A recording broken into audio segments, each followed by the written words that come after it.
Mga tol, eto, muling nagbigay ng mensahe ang presidente o prime minister na Netanyahu, no? Ito yung ang leader ng Israel, mga tol. Ito'y mensahe niya para sa mga mamamayan ng Lebanon, mga tol. Ito ang ating panonoorin. Ang balita ko, ito'y meron siyang babala, no? May babala si Netanyahu sa mga mamamayan ng Lebanon. At meron siyang parang inaalok o parang ino-offer kung gusto daw ng mga mamamayan ng Lebanon na ng kapayapaan at matigil na ang kaguluhan, mga tol. Meron siyang mensahe. Panoorin natin to, mga tol, mula sa Israeli PM. Bigyan natin to ng komentaryo at reaction video, mga tol. Comment ka na lamang sa ibaba ng iyong masasabi rin, ng iyong opinion, mga tol. No? Huwag mo kalimutan mag-subscribe. Click mo na rin ang notification bell para ma-notify ka pag may mga bago tayo reaction video tulad nito. Huwag na natin patagalin pa. Panoorin na natin to, mga tol. This is a message to the people of Lebanon. Do you remember when your country was called the Pearl of the Middle East? I do. So what happened to Lebanon? A gang of tyrants and terrorists destroyed it. That's what happened. Okay, kung naaalala ninyo, mga tol, ang Lebanon ngayon ay binabakbakan ng Israel, mga tol. Talagang sunod-sunod ng pagpapaulan ng airstrike ng Israel ngayon, mga tol, sa Lebanon. Kaya nga ito sinasabi ni Netanyahu, naaalala nyo pa ba? Kasi siya naaalala niya daw na ang Lebanon ay tinawag ng Pearl of the sabi niya rito. Sinabi niya na Pearl of the Middle East. Sabi niya ganoon, mga tol. Perlas, 'di ba? Ang Pilipinas perlas ng silanganan. Ito naman perlas ng gitnang silangan, mga tol.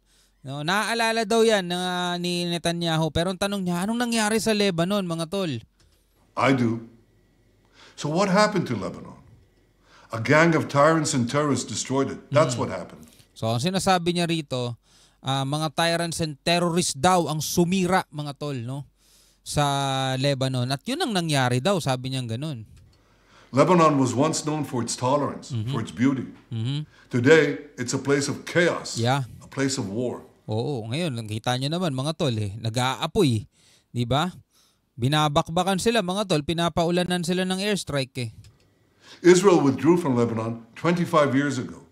But the country that actually conquered Lebanon is not Israel, it's Iran.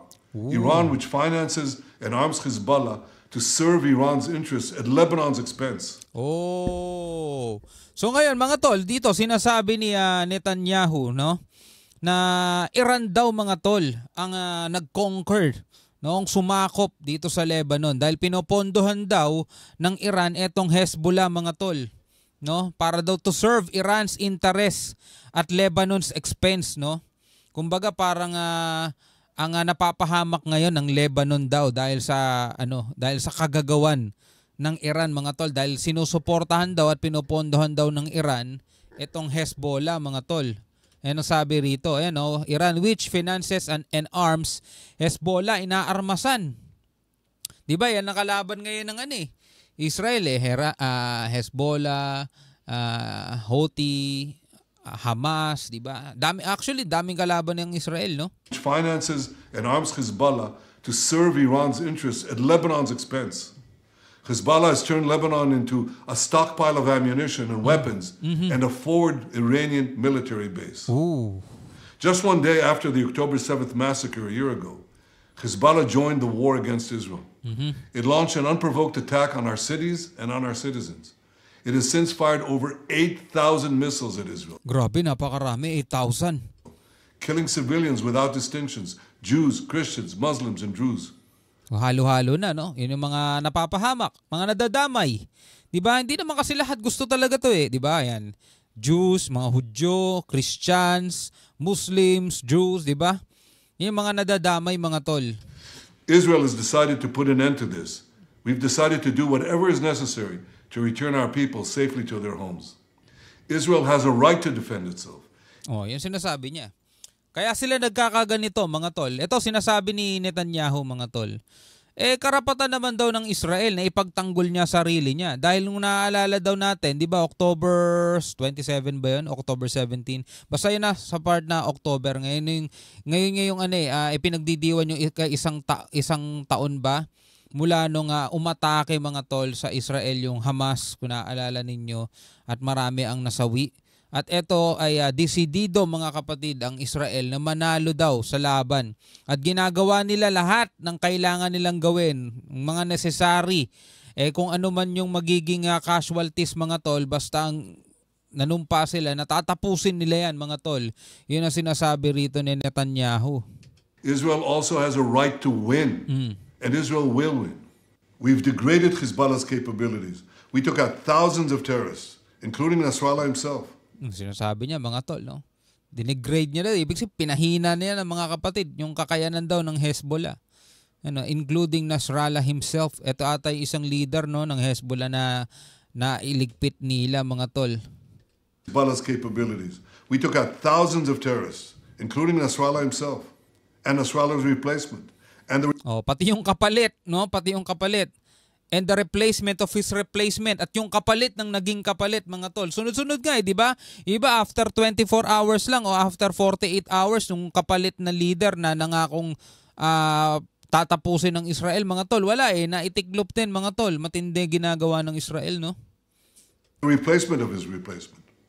Today, Hezbollah is weaker than it's been for many, many years. Ooh. Now you, the Lebanese people, you Eto na. stand at a significant crossroads. It is your choice. You can now take back your country. You can return it to a path of peace and prosperity. Oh. So binibigyan niya mga tol ng pagkakataon ng Lebanese o Lebanon's people, mga tol, mga Lebanese, no? Na pwede niyong bawiin ang inyong bansa at pwede niyong mabawi ang kapayapaan, peace and prosperity, mga tol. May pag-asa mabawi, mga tol. If you don't, Hezbollah will continue to try to fight Israel from densely populated areas at your expense. It doesn't care if Lebanon is dragged into a wider war. Yung sinasabi niya, no? Walang pakialam daw ang Hezbollah kung hihilahin nila yung buong Lebanon sa mas malawak pang labanan.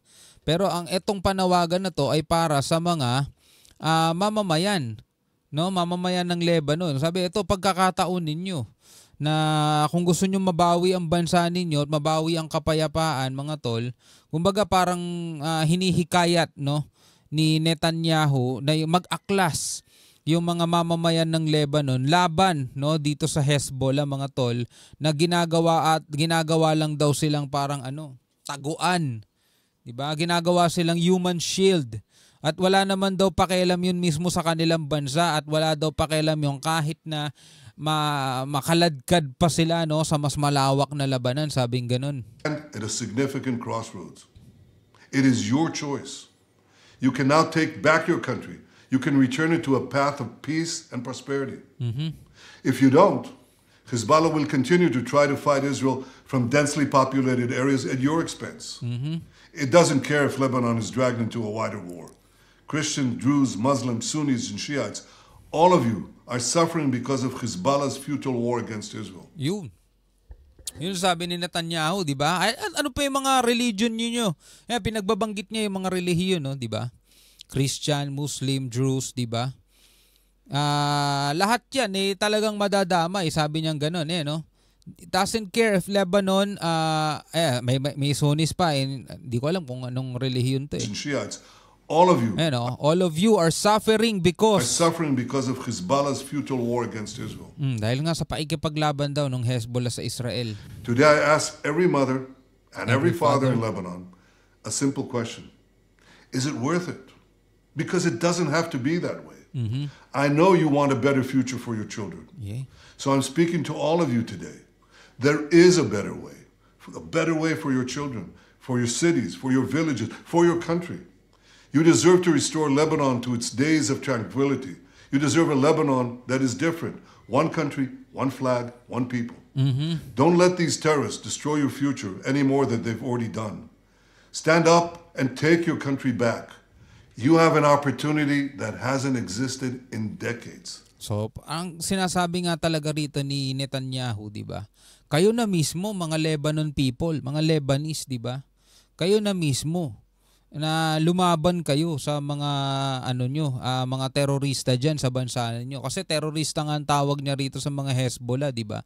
Yun daw yung patuloy na nakikipaglaban sa Israel at Lebanon's expense, sabi niya ganoon, mga tol. So ito yung opportunity na ibinibigay niya.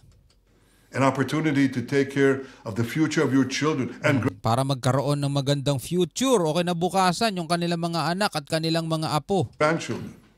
You have an opportunity to save Lebanon before it falls into the abyss of a long war that will lead to destruction and suffering like we see in Gaza. It doesn't have to be that way. Each of you can take a step for your future, even a small step. You can make a difference. I say to you, the people of Lebanon, free your country from Hezbollah so that this war can end. Yun na nga, no? Free your country from Hezbollah so that your country can prosper again. Sabi niya ganun. People of Lebanon, free your country from Hezbollah so that this war can end. At para matapos na daw yung Free your gera. country from Hezbollah so that your country could prosper again. So that future generations of Lebanese and Israeli children will know neither war nor bloodshed, but will finally live together in peace. So yun nga yung sinasabi niya, mga tol, no? Ang kalaban lang daw ng Israel, mga tol, ay hindi yung Lebanon o yung mga Lebanese. Ang kalaban nila, mga tol, is yung Hezbollah na pinopondohan daw at inaarmasan daw ng Iran. Diba? At para magkaroon daw ng kapayapaan sa Lebanon, sabing gano'n ni Netanyahu, at para mabawi ng mga Lebanese, diba, yung kanilang bansa at yung kapayapaan na minsan nilang tinamasa, diba? Dahil nga, sabi niya, kung naaalala ninyo, kayo ay pearl of Middle East o perlas ng gitnang silangan, diba?